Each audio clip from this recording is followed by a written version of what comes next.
అందరికీ నమస్కారం. ఈరోజు విషయం ఏంటంటే, రాష్ట్రంలో ఎడతెగని చర్చలు మొదలైనవి. అంటే ఎలక్షన్ కోడ్ వచ్చింది కాబట్టి ఆ చర్చలు అయితే వాడివేడిగా ప్రతి చోట, ప్రతి పల్లెటూరు నుంచి పట్టణాల వరకు బాగా చర్చ జరుగుతూ ఉంది. ఈ చర్చకు సంబంధించి అసలు వైఎస్ఆర్సీపీ 5 ఏళ్ళు పరిపాలన చేసింది. ప్రతిపక్షంలో చంద్రబాబు, టీడీపీ, ఇప్పుడు జనసేన, బీజేపీ పొత్తుతో కలిసి మరి వాళ్ళు ముగ్గురు కలిసి వస్తున్నారు. జనాలు ఎవరిని ఆదరిస్తారు? ఇదంతా కూడా ఒకసారి మనం చూస్తే పరిస్థితులు ఎలా ఉన్నాయో, నేనైతే ఒక 16-17 నియోజకవర్గాల్లో ఇప్పుడు వరకు నేను పర్యటించాను. ఈ 16-17 నియోజకవర్గాలు కూడా అంటే ఉమ్మడి ప్రకాశం జిల్లా కావచ్చు, ఉమ్మడి గుంటూరు జిల్లా కావచ్చు, ఉమ్మడి నెల్లూరు జిల్లా, ఈ 3 జిల్లాల్లో నేను కొంచెం పర్యటించాను.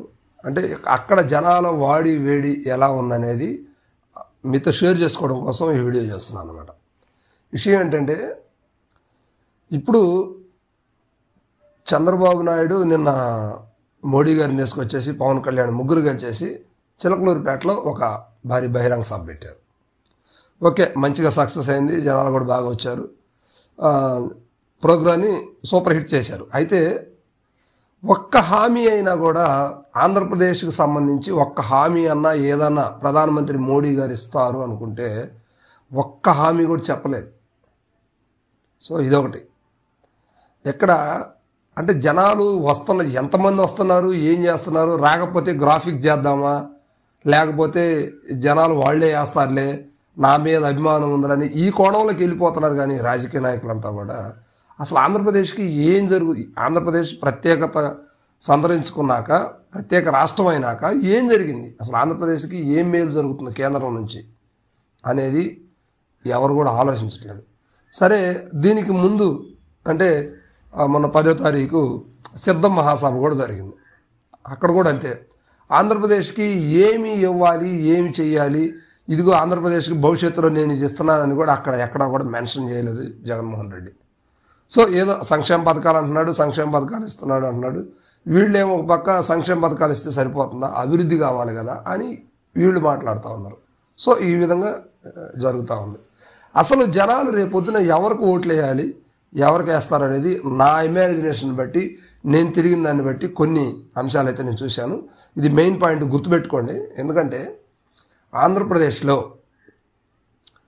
10% దాకా ఉన్నటువంటి ఉద్యోగుల సంఖ్య మొత్తం కూడా ఈసారి అంటే 2024 ఎలక్షన్కి ఈ 10%లో మ్యాక్సిమం 9.5%, 9.9 to 9.5% ఖచ్చితంగా ఉద్యోగులంతా కూడా టీడీపీకి సపోర్ట్ చేస్తారు. ఇందులో ఎటువంటి సందేహం లేదు. ఇక తర్వాత ఓసీ సామాజిక వర్గాల నుంచి ఎక్కువ పీపుల్స్ అంటే ఇప్పుడు మెయిన్ క్యాస్ట్ ఏదైతే ఉన్నాయో ఓసీస్లో, ఇవన్నీ కూడా టీడీపీకే సపోర్ట్ చేస్తారు. ఇక తర్వాత చూస్తే ఓసీలో కూడా అంటే ఇక రెడ్డి సామాజిక వర్గాన్ని కూడా జగన్మోహన్ రెడ్డి పెద్దగా ఆదరించలేదు కాబట్టి వాళ్ళు కూడా 50-50 ఛాన్సెస్ టీడీపీకే అవకాశం ఉంది. సో ఇక ఎస్సీ, ఎస్టీ, బీసీ, మైనారిటీస్ వీళ్ళంతా కూడా జగన్మోహన్ రెడ్డి వైపు ఉన్నారు. లాస్ట్ టైం అంటే 2019 ఎన్నికల్లో ఎస్సీ, ఎస్టీ, బీసీ, మైనారిటీస్ మొత్తం కూడా 75 to 90% దాకా జగన్మోహన్ రెడ్డికే ఓట్లు వేయడం జరిగింది. ఇప్పుడు అంటే రెండోసారి ఎంత చేసినా కూడా ఆ వ్యతిరేకత అనేది ఉంటుంది కాబట్టి ఇప్పుడు జగన్మోహన్ రెడ్డికి ఆ పర్సంటేజీ, ఆ 75 to 85, 90 దాకా ఉన్నటువంటి పర్సంటేజీ ఇప్పుడు కాస్త 60% పడిపోయింది. అంటే 60 to 70% ఓట్ బ్యాంక్ అంతా కూడా జగన్మోహన్ రెడ్డికి వచ్చే అవకాశాలు అయితే ఇక్కడ క్లియర్ కట్గా కనిపిస్తున్నాయి. సో ఇక్కడ దీన్ని ఆలోచించుకొని టీడీపీ ఏం చెప్తుందంటే, TDP SC, ST, BC, minorities ఓట్లన్నీ కూడా డబ్బు మీద నడిచేటువంటి ఓట్లు, యాజ్ జనరల్గా జరిగే విషయాలు అవే కాబట్టి, ఈ డబ్బు మీద కొనుక్కునే ఓట్లు కాబట్టి మనం ఎట్లా మేజర్ క్యాస్ట్స్ అన్నీ కూడా టీడీపీ, జనసేన, బీజేపీ పొత్తుతో ఉన్నాయి కాబట్టి ఇక ఎస్సీ, ఎస్టీ, మైనారిటీస్కి అవసరం ఏముంది, డబ్బులు ఇచ్చి కొనుక్కోవచ్చు అన్న ధీమాతోటి టీడీపీ ఆలోచిస్తుంది. సో ఇది కానీ సక్సెస్ అయ్యి ఎస్సీ ఎస్టీ బీసీ మైనార్టీస్ ఓట్లు అన్నీ కూడా టీడీపీ జనసేన బీజేపీ పొత్తులో ఉన్నటువంటి వారు ముగ్గురు కలిసి ఈ ఓట్లను కొనుక్కోగలిగితే ఖచ్చితంగా ఆంధ్రప్రదేశ్లో పొత్తులో ఉన్నటువంటి టీడీపీ గవర్నమెంట్ ఫామ్ చేయడంలో ఎటువంటి సందేహం లేదు.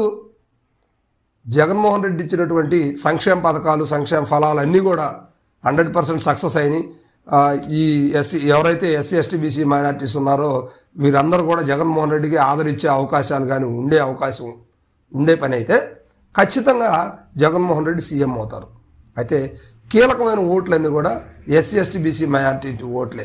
ఎందుకంటే డబ్బు పెట్టి కొనుక్కోవాలి. ఇప్పుడు జగన్మోహన్ రెడ్డి పరిస్థితి ఏంటంటే జగన్మోహన్ రెడ్డి కూడా వీళ్ళకి డబ్బు ఇవ్వాలి, కొనుక్కోవాలి. అదేవిధంగా సంక్షేమ పథకాలు ఏవైతే ఉన్నాయో వాటిని మెరుగ్గా మేనిఫెస్టోలో ముందుగానే చూపించాలి. అప్పుడు మాత్రమే ఇవన్నీ జగన్మోహన్ రెడ్డికి మళ్ళీ ఎంతో కొంత ప్లస్ అవుతాయి. ఇక టీడీపీ విషయానికి వస్తే ఇవన్నీ కూడా ఎక్కువ పర్సెంటేజ్ కొనుక్కొని గద్దెనెక్కాలనే ఆలోచనతో టీడీపీ అయితే చేస్తుంది. మరి ఈ రెండు విభాగాల్లో ఎవరికి జనాలు పెద్దపీట వేస్తారనేది కొంచెం ఎలక్షన్ సమయం దాకా వెయిట్ చేయాల్సిన పరిస్థితి అయితే ఉంది. అయితే ఉన్న వాస్తవం అయితే ఎక్కడ అడిగినా కూడా నేను తిరిగినటువంటి ఈ నియోజకవర్గాలన్నింటిలో కూడా maximum SC ST BC minorities అనగానే ఫస్ట్ ప్రాధాన్యత జగన్మోహన్ రెడ్డికే ఇస్తున్నారు. అయితే దాన్ని డబ్బు ద్వారా టీడీపీ కొనుక్కొని మార్చుకోగలదా లేదా అనేది కొంచెం వెయిట్ చేయాల్సిన పరిస్థితి ఉంది. అయితే రాష్ట్రంలో ప్రస్తుత పరిస్థితి అయితే ఇలాగనే ఉంది. ఇది పెద్ద సర్వేలు నిర్వహించినటువంటి వాళ్ళు ఇంత క్లారిటీగా అయితే నాకు తెలిసి అయితే చెప్పను. నేనైతే తిరిగి పరిశీలించిన దాన్ని బట్టి జరుగుతున్న అంశం ఇదన్నమాట. Okay, right.